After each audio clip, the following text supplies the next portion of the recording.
Mudou muito, não é? O Brasil é um país definitivamente muito rico, mas a nossa riqueza é uma riqueza que era assim classificada com os critérios do século XX, do século XIX.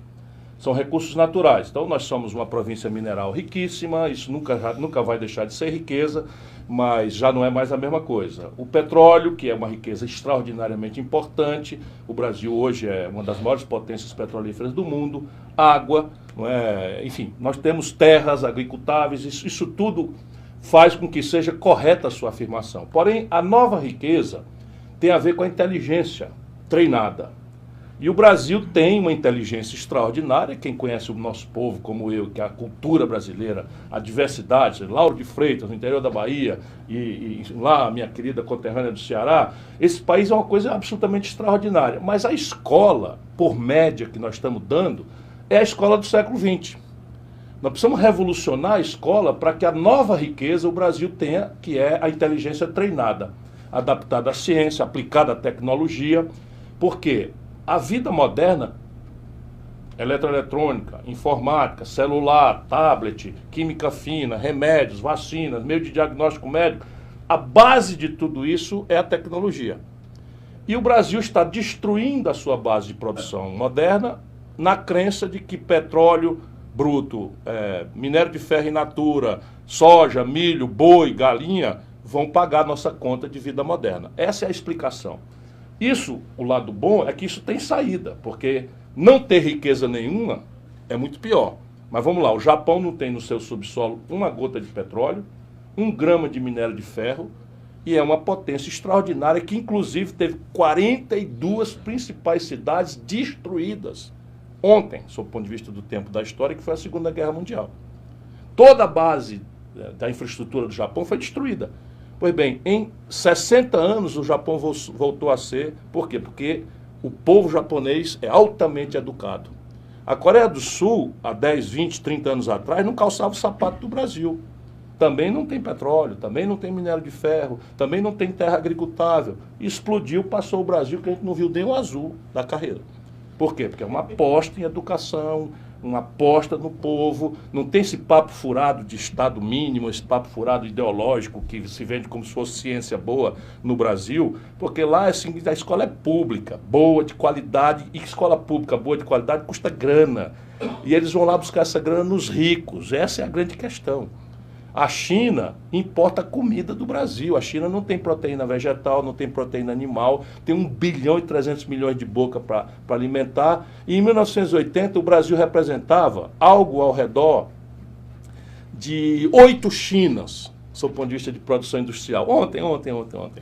E essa gente que tomou conta do Brasil. Portanto, nós temos base física, base humana. O que está fracassando no Brasil é a política, que é o desenho de um projeto nacional de desenvolvimento comprometido com produzir a riqueza a partir das nossas vantagens comparativas, petróleo, energia, não é? Água, biodiversidade, terras agricultáveis, mas sofisticar, agregar valor para que nós não acreditemos que o nosso povo vai viver isso tudo bem, é muito digno, o conceito de viver pela força do trabalho, mas Uber, não sei o que, isso daí é um sintoma de atraso. A Inglaterra, por exemplo, já não tem mais Uber. Verdade. Eu quero pedir, daqui a pouquinho, o Dr. Wagner Marques, ele vai falar a sua opinião sobre esse tema, mas agora, Ciro, eu gostaria de falar com vocês sobre alguns pontos do governo da Dilma, do Temer e do Bolsonaro, e depois eu vou sintetizar a pergunta. Carteira verde e amarelo, reforma trabalhista, reforma da Previdência, o congelamento dos gastos públicos por 20 anos, empobrecimento das famílias, fila de cadastro da Bolsa Família, a perda do poder de compra do salário mínimo, que hoje você não consegue comprar. Na sua opinião, de que modo esses problemas podem ser resolvidos por um projeto político? Esse projeto existe ou tem que se construir um projeto para poder melhorar isso? É preciso construir, porque não adianta nada que esse projeto exista. Ele existe no PDT. Esse projeto no PDT, inspirado no trabalhismo de Pasqualini, no trabalhismo, teve um grande momento com Getúlio Vargas, né? Na questão da educação é um momento extraordinário com Brizola, mas tem Darcy Ribeiro, tem Anísio Teixeira, tem uma série de coisas concretas que dão base. Mas esse projeto, ele não adianta ficar na minha cabeça na cabeça do militante médio do PDT, esse projeto precisa ser construído por uma ampla base na sociedade que reúna os interesses práticos, pragmáticos, objetivos do mundo da produção com o mundo do trabalho. E quem é o inimigo? Se parece que todo mundo está do mesmo lado. O inimigo é aquele que não se apresenta para nós, porque quem manda no Brasil ao longo desses últimos 40 anos é o setor financeiro. Então, veja bem, tem problema de dinheiro público, arrocha o salário mínimo, aperta a Previdência, corta não sei o quê. Qual é a lógica disso? Os caras não são, vamos dizer, masoquistas ou sádicos, querem fazer isso por maldade. Eu não participo dessas demagogias. Né? A questão básica é um erro de compreensão. Então, o Brasil tem um orçamento. O que é o orçamento? É uma lei que prevê todos os dinheiros que o governo vai arrecadar durante um ano e prevê todos os lugares onde o governo vai gastar esse dinheiro. Então, isso é o que nós devíamos ajudar o povo a entender. Todo o orçamento ali está na internet. Secretaria do Tesouro Nacional está lá o orçamento. Então, bora lá. Onde é que está a coisa pegando? O Brasil, de cada R$100 de riqueza que o nosso povo produz, R$32,50, R$32,50 são recolhidos como imposto. Vamos olhar isso daqui, que é por onde entra o dinheiro, para a gente ver consertar. Uma cidadã que sai diarista de casa aqui em Ferraz de Vasconcelos, no Alto Tietê, e que está falando com a patroa no telefone, ela paga 40% de imposto no preço do pré-pago dela. E nem sabe. O cidadão chegou em casa esfolado, desempregado, humilhado, não tem vaga, entra em casa, acende a luz, liga a televisão, que está com a prestação da Casa Bahia atrasada e tal, para ver notícia ruim. 40% do que ele está pagando da energiazinha da casinha dele, da periferia de São Paulo, em qualquer lugar, imposto, ele não sabe. Aí no Brasil, as grandes heranças não pagam puto. Aliás, para não dizer que não pagam pouco, pagam 4%. As grandes fortunas e os lucros e dividendos das grandes corporações, só no Brasil ninguém paga. Estou te dizendo aqui. Então dá para você fazer o quê? Tirar imposto do pobre e da classe média e aumentar o imposto do rico. Deixando a conta aqui mais ou menos nesse pano que não dá mais para aumentar. Certo. Isso está tudo escrito no programa do PDT. Para quê? Para dizer de onde vem o dinheiro. Porque o resto é mentira. Se o Bolsonaro, vou fazer a educação acontecer, vou fazer a segurança acontecer, o problema é a corrupção, tá aí. O Brasil com o pior investimento da história, um rombo nas contas internas de 95 bilhões, ele queimando o patrimônio todo, vendendo tudo, e o Brasil arruinado. O pior investimento da história do Brasil foi no ano dele. Porque o pior da história era o da Dilma. Doutor? Mas deixa eu terminar aqui. Então, quando você olha o gasto, aí o gasto é assim, de cada R$100 que o governo gasta, se a gente perguntar ao teu telespectador, ele vai dizer, você devia gastar onde? Ele vai dizer, segurança, saúde, educação. Pois bem, 51 de cada R$100 é juro para banco. Juro para banco. 51 de cada R$100 no orçamento. Só que o governo não está pagando, porque a conta está deficitária, desequilibrada. Então essa dívida está aumentando. E isso vai virar 52, 53, 54. Aí o que é que eles fazem? Em vez de acabar a mamata do juro alto, eles estão apertando os outros gastos. Quais são os outros gastos? Só são 3 importantes. Porque segurança há muito tempo o governo não faz a aplicação devida. A gente vai falar de segurança. Previdência social, eles acabaram com a Previdência do Trabalhador. Porque pode anotar, agora já passou, nós brigamos, subi a periferia, conversei, fiz o diabo, mas você não conhece um trabalhador brasileiro que tenha 65 anos de idade e que tenha 40 anos contínuo de trabalho com essa idade. Isso não existe. Porque nos dados oficiais, e a gente sabe como é a vida. O trabalhador, para ter 40 anos de contribuição, ele passa 8 anos desempregado. É isso aí. Desce da construção, dá baixa carteira e não sei o que, papai e tal. Para o resultado, 65 mais 8, meu patrão, dá 73. Pergunta aqui na periferia quem é que vive até 73 anos de idade. Difícil. Então acabaram com a Previdência e nós não quebramos uma vitrine. Esse é o grande problema do Brasil, que nós estamos engolindo, porque tem uma decepção grande com o PT, temos uma justa esperança neste maluco que assumiu a presidência da República. E vamos ter que aguardar o povo ver isso com calma e tal, porque também a gente não pode estar torcendo para as coisas não darem certo. Verdade, doutor? O outro buraco, que é 51 é juro, Previdência leva um bocado, saúde pública, que já vai mal e porcamente, eles vão cortar mais ainda, e educação, onde eles estão cortando, congelado por 20 anos os dois. Só para você ter uma ideia, para não completar muita conversa, no nosso país está caindo muito, mas nasce 2 milhões de bebês por ano. No Brasil, nasce 2 milhões de bebês por ano. Essa gente congelou o gasto com saúde e educação por 20 anos. significa o seguinte, que a atenção materna infantil para 2 milhões de novos brasileiros que nascem, não vai ter. Ora, não está se vendo que isso não pode dar certo, nós temos que mudar isso. Doutor? Sim, Ciro, muito lúcida a interpretação. Nós temos um cenário hoje de grandes intérpretes, quadros políticos pulverizados em diversos grupos, né? Ora mais centro-direita, ora mais direita, extrema-direita, esquerda, essas denominações que o senhor havia colocado no início. Num cenário de crise como nós estamos vivendo e a enorme necessidade de apontarmos um caminho mais propositivo, é possível uma política de conciliação, pensar em atores que talvez tenham transitado com experiências entre Fernando Henrique, com os governos do PT e também no atual governo, e construir uma unidade a fim de superação da polarização que as pessoas tanto insistem, ou então não é possível conciliar e é um projeto necessariamente novo? O Brasil precisa achar um ponto de equilíbrio entre a necessária ruptura e a necessária conciliação para construir o dia seguinte dessa ruptura. Deixa eu ver se eu explico. Sem confronto, não há mudança. Não é? Se você olhar o seguinte, esqueça Lula, Fernando Henrique, são todas as pessoas que deram sua contribuição, eu ajudei os dois, então assim, tem uma certa moral para falar.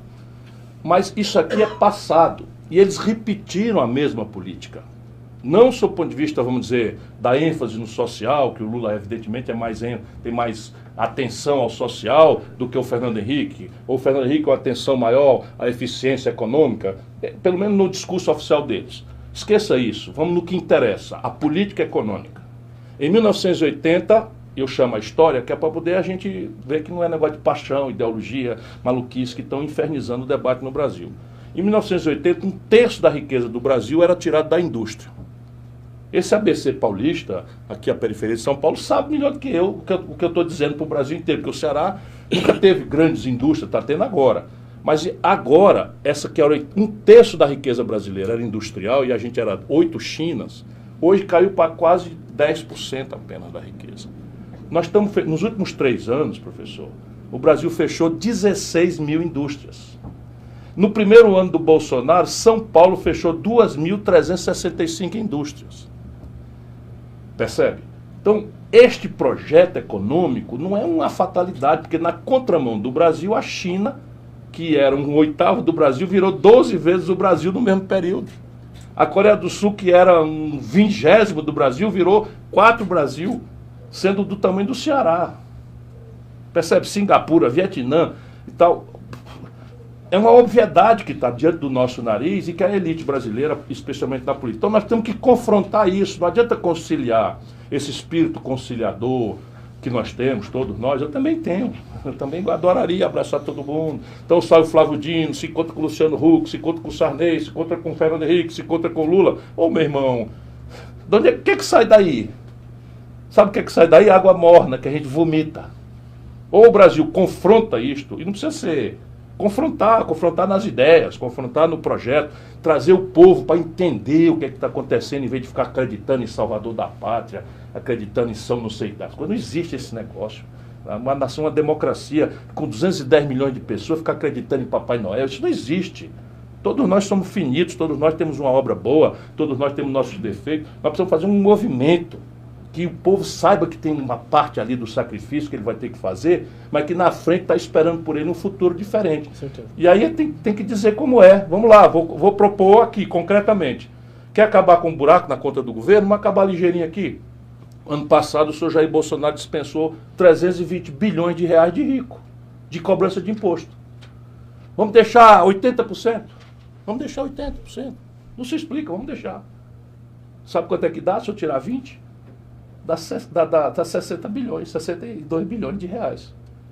O Brasil é um de 2 países do mundo que não cobra imposto sobre lucros e dividendos. Mais o imposto sobre ganho de fortuna, a gente arrecada mais 90.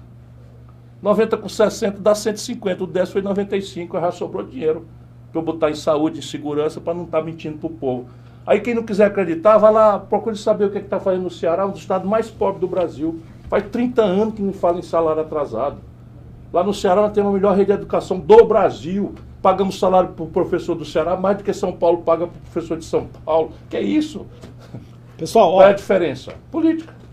Deixa eu usar do bom senso e também da contrapartida de uma pessoa que, por sinal, gosta muito do Ciro, ele que começou, que acreditou, eu falei que ia falar isso no ar, ele não acreditou. Quando nós começamos com o Bom Dia Ferraz, ele foi um dos primeiros a seguir a nossa página e compartilhar. Ele falou, Jair, será que você consegue fazer uma pergunta para o Ciro ao vivo no seu programa, que eu tenho certeza que vai bombar?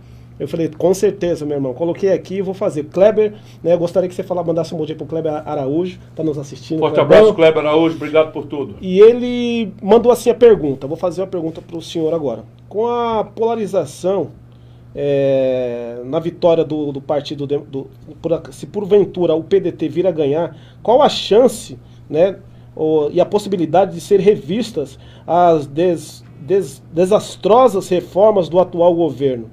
Ele disse que foi feito várias reformas, o Bolsonaro assumiu, mudou muitas regras. Qual que é a possibilidade, que eu sei que é lei, o PDT ganhar as eleições e tentar mudar o que está aí?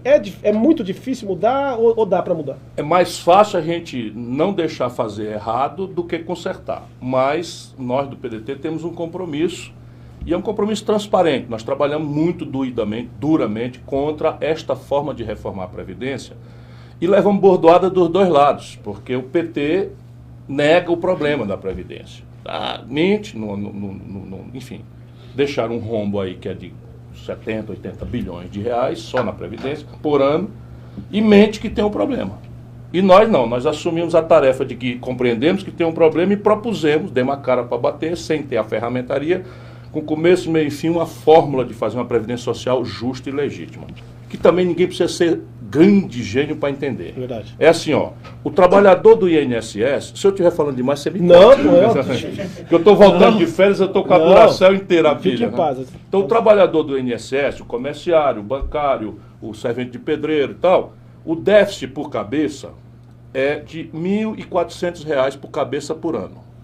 Ou seja, para cada trabalhador do INSS, faltam R$ 1.400 por ano para completar a conta, que é a esmagadora maioria do povo brasileiro. Os servidor público do judiciário e do legislativo, o déficit é R$ 26 mil por trabalhador por ano. Também aqui já saiu de 1.400 o trabalhador, amigo nosso. Não que os outros não sejam amigos também, estou fazendo o número. Então, o trabalhador do executivo e do legislativo, o buraco é de R$ 26 mil por cabeça por ano. O buraco dos militares é de R$ 130 mil em números redondos por cabeça por ano. Vamos consertar? Bora. Por onde é que a gente começa? O buraco dos militares, 130, o buraco no pobre, 1.400. Onde é que eles começaram? Sentaram o pé todinho nas costas do pobre. E aumentaram lá. E aumentaram os militares, cacete.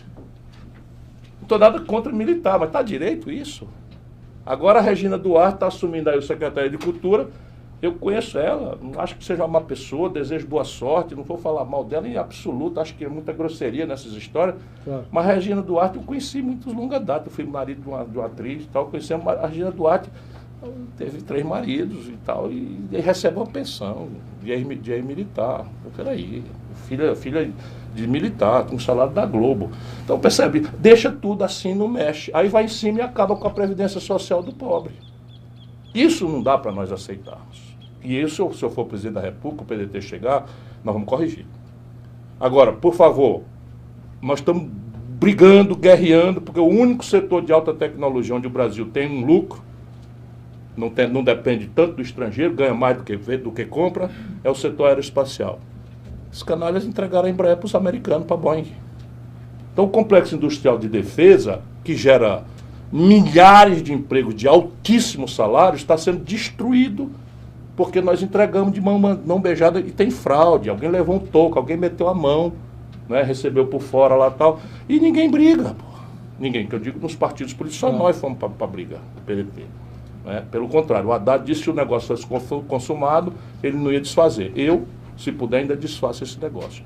Agora já é serviço pesado, porque na hora que você desfizer, lá se vê a retaliação americana. Que é o que eles estão fazendo no Irã, no Iraque, na Líbia, na Síria, na Jordânia, em todo canto. Confusão. confusão. O pré-sal.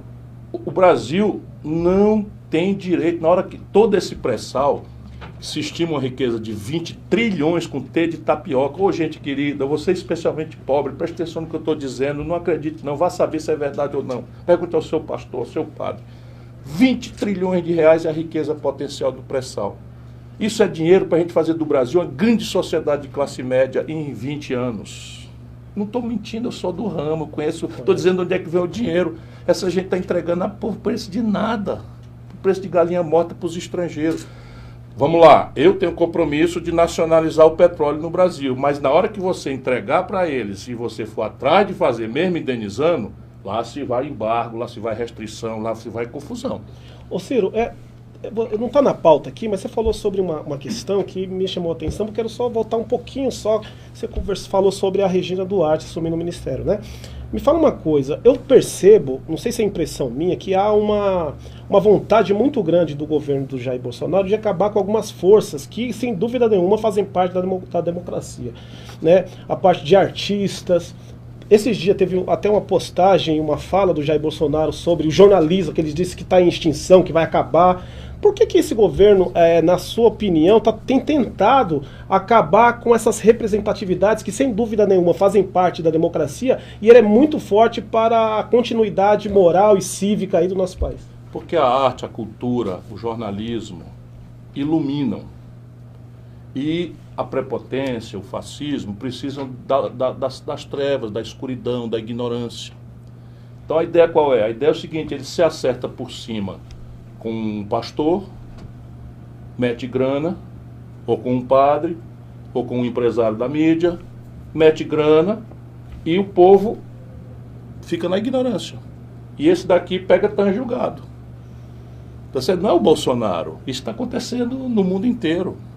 O Trump é a mesma coisa nos Estados Unidos. Aliás, quem orienta o Bolsonaro aqui é uma figura chamada Steve Bannon, que é um americano que está por trás de toda essa estratégia. Agora está ocupado, por exemplo, de detonar o Papa Francisco. Está trabalhando para detonar o Papa Francisco, porque o Papa Francisco está falando em pobre, está falando aí numa igreja que não seja egoísta, a igreja católica. E nós que respeitamos, eu sou um homem de fé, conheço muitos pastores que são essenciais para a vida do nosso povo, muitos padres que são essenciais para a vida do povo. Nós precisamos fazer aquilo que o mundo inteiro civilizado se esforça para fazer, que é separar política de religião. Como a manipulação artística, petista, também está errada. Está errada. O Bolsonaro ele reina porque ele quer ser o Lula menos um.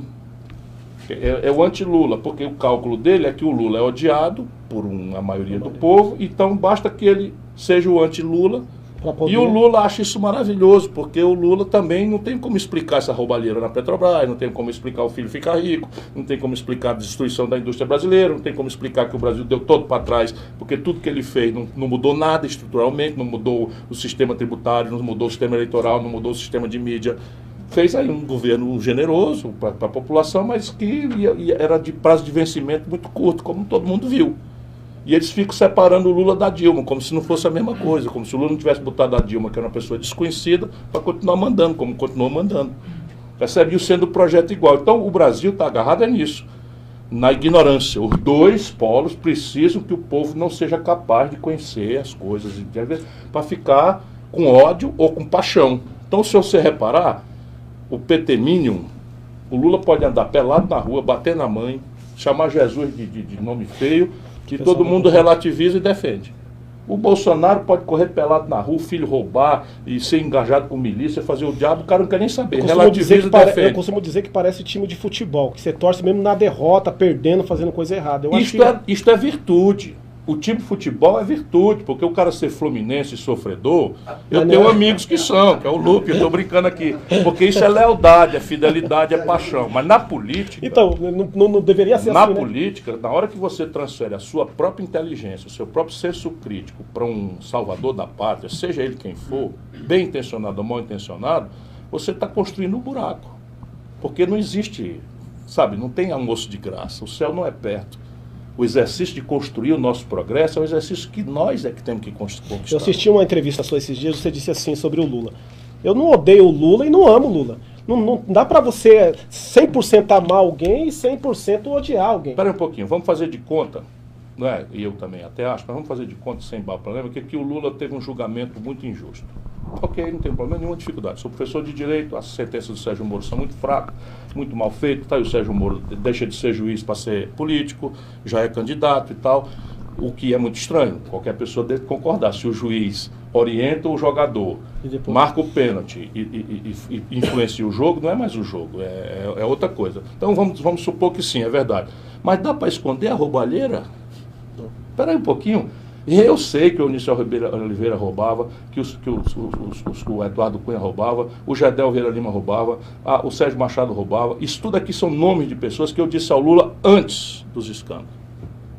E o Lula sabe o que é? Elogio demais, aplauso demais, incenso demais. Virou um cara que simplesmente não está fora do mundo.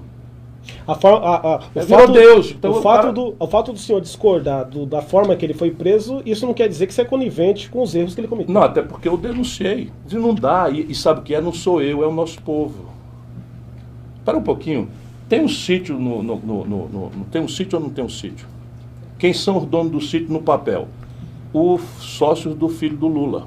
Quem é que ocupava o sítio? Fim de semana sim, o outro também. De onde estavam lá as coisas dentro e tal? Então sabe o que é? São os apelos da vida burguesa, os apelos da riqueza, os apelos do luxo e a sensação de dono do mundo, sabe? O Lula estava cobrando palestra por $200 mil. Sabe o que é $200 mil hoje? R$800 mil. O Barack Obama, teu xará, não cobra isso, tá certo? O Lula tem um patrimônio entre a fundação e pessoal física de R$20 milhões. Ora, porra, lá no Ceará, se você não rouba nem herda, Henrique é merda. Isso é o ditado popular de mau gosto lá no Ceará. Eu tenho herança, tenho não sei o que e tal, tenho um patrimônio de R$2 milhões. Deixa eu te perguntar, o que foi 10 minutos? O quê? Ele tem que sair? Meu Deus, nem começamos a entrevista. Você tem que ir embora aqui 10 minutos, então vamos correr. Eu volto.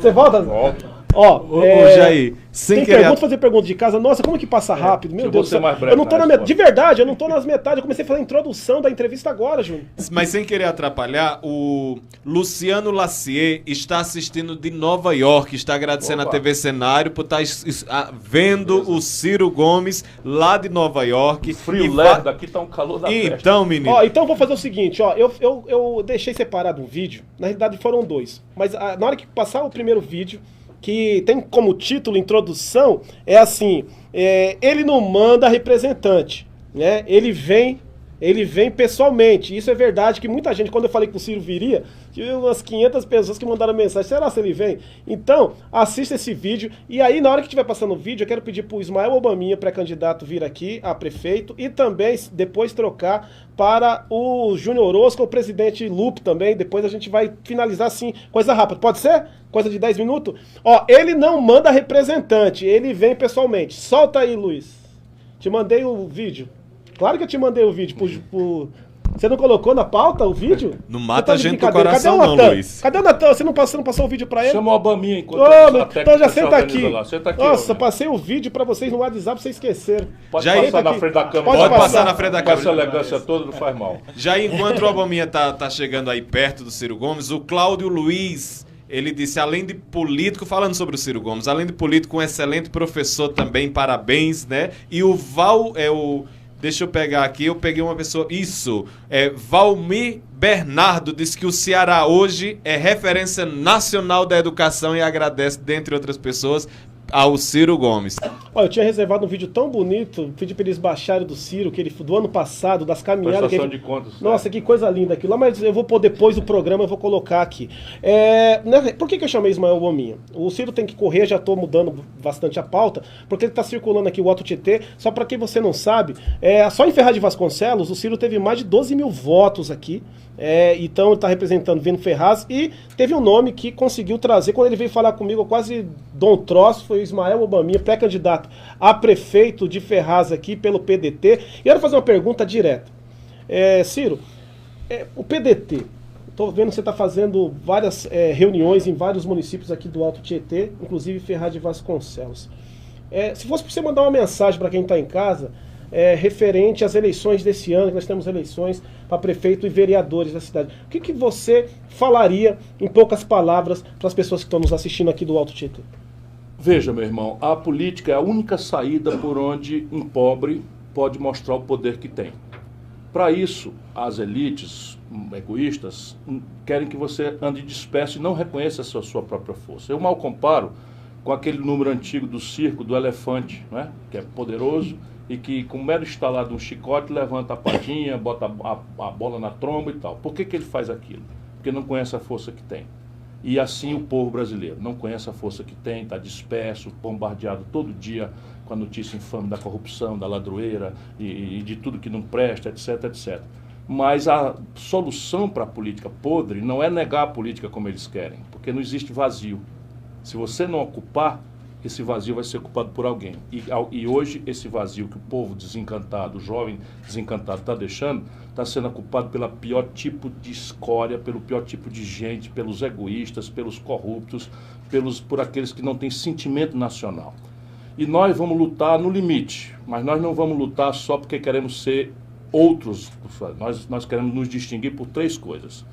E o Obaminha está na nossa escola de candidatos, ele representa um pouco, muito fortemente, no simbólico, aquilo que nós procuramos. Ideia, ou seja, nós conversamos aqui, eu cheguei até a ser chato, eu boto o número, digo de onde é que vem o dinheiro e tal, porque a gente não pode ficar mais nessa crença de que tu deixa que eu chuto, tira o fulano e vai para lá. Ideia.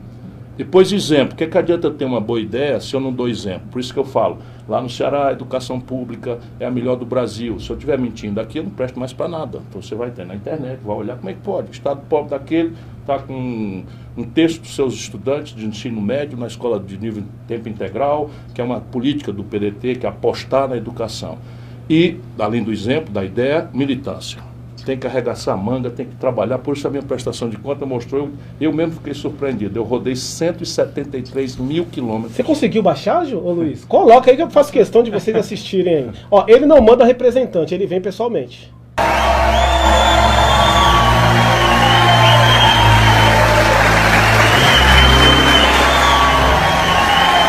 Eu não mando representante, eu venho.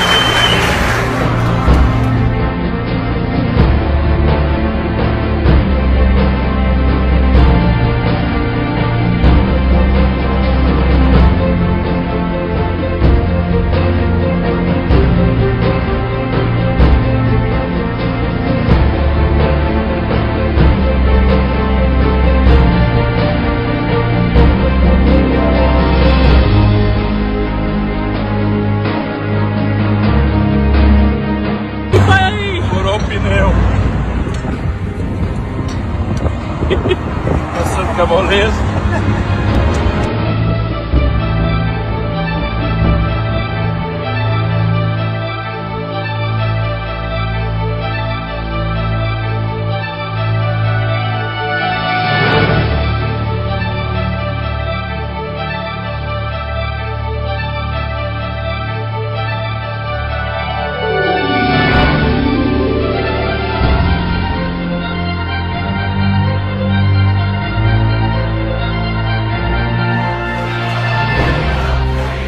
Todos os problemas são graves, mas o Brasil tem, como raríssimos países do mundo, 50 portas de saída.